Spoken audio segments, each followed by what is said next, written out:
সম্মানিত ভিউয়ার্স, আসসালামু আলাইকুম। আজ আমি আপনাদের সামনে উপস্থাপন করব বরিশালের বানারীপাড়ায় সন্ধ্যার পারে মাটি খুঁড়লেই স্বর্ণের খোঁজ।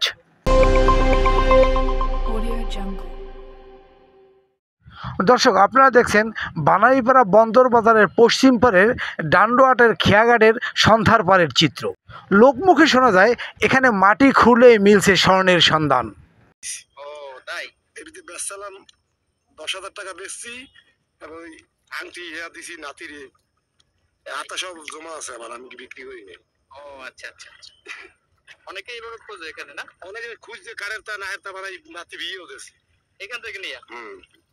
আচ্ছা, ঠিকানাটা কোথায় আমার? না এই সরকারটা কোন জায়গা? এইটা হলো বানুড়িপাড়া থানা, নদীর পশ্চিম পার, ইউনিয়ন হলো বাইশিরি, ওয়ার্ড নাম হলো সাইক ডান্ডোয়াট। তাহলে ঘটনাটা সম্পূর্ণ সত্য, অনেকে এখান থেকে স্বর্ণ পেয়েছে। স্বর্ণ তো আমি দেখাইছি, ও তো স্বর্ণ আপনি ওইখানে পেয়েছেন অল্প একটু? ওই তো এক বালতি দুই ছিলাম, একটু বাইরে হয়েছে। আচ্ছা, পোলাপান বা মহিলারা অন্যান্য সবাই ওখানে খালপাড়ে নদীর কিনারায় বা আশেপাশে দেয়া সোনা তালাশ করতেছে, আর কিছু কিছু সোনার এগুলো পাইতেছে। আসলে এইটাই যে অনেক আগের সময় এই এলাকাটা ছিল স্বর্ণকার। হ্যাঁ, যেমন আমাদের এই ডান্ডোয়াটের ভিতরে 365 ছিল খালি স্বর্ণকার। তাদের সমস্ত ওই কার্যক্রম ওখানে চলতো। যেমন আগে আমরা তো আর দেখি নাই। তারপর আগের কথাগুলো হলো এইটা যে ওগুলো আর ভারতের যত স্বর্ণ অলঙ্কার তৈরি করতো সমস্ত বাংলাদেশ তৈরি করে নিত। এই জন্য বাংলাদেশের স্বর্ণকার বেশি ছিল। এই স্বর্ণকারগুলো এই সমস্ত জায়গায় মনে করেন তাদের ঘরবাড়ি এবং তাদের ওই ওইখানে থাকতো, ওই এখানে ওই করতো আর কি। এই জন্য আশেপাশে সিটে মিটে পড়তো ওই সোনার টুকরো, মানে ছোট ছোট সোনার টুকরোগুলো এগুলো অবশিষ্ট থাকতো। কর্মকার বাড়ি আছে, এই কর্মকার আগের যুগে তো 500-700 টাকা বলি, তখন ওই যে যত স্বর্ণ বানাইছে মালজুরি ওই যে কাটিয়ে সাইডে হালাই দিয়েছে, সাইড লাগে সব ঠালা ভরি যাবে।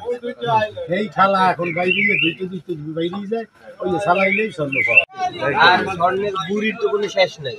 ধরেন আমরা বাড়া বড় আছে কয়েকটা দরকার, কিন্তু সঠিক পাইছে কামাল পাইছে না যদি এই ব্যাংক চালাইছে ও একটা 2 কামরাঙ্গা পাইছে, তারপরে ওই যে মাসুম ভাই যে দাম পাইতে গেলে ও একটা কোট্টো পাইছে, কোট্টোর ভিতরে সব হচ্ছে আপনার বুড়ি স্বর্ণ। এটাও মেলা মার্শালে পড়ে গেছে, ওই কাঁচাই 30,000 টাকা পাচ্ছে। তারপর আপনি কিছু জানেন? পাওয়া যাইতেই পারে, কারণ ওখানে বানারীপাড়া থানায় 365 স্বর্ণকার সম্প্রদায় ওখানে ছিল। স্বর্ণকার সম্প্রদায় তারা ওখানে বাড়িতে বসে স্বর্ণের কাজ করত। তো ওখানে কাজ করার সুবাদে অনেক নিচে পড়ে যাওয়াতে তখনকার দিনে তো স্বর্ণের দাম কম ছিল, মানুষ অতটা ইয়ে করেনি। যা পড়েছিল এখন নদী ভাঙনে ওইগুলো বের হয়, যার কারণে মানুষ কিছু কিছু পায়।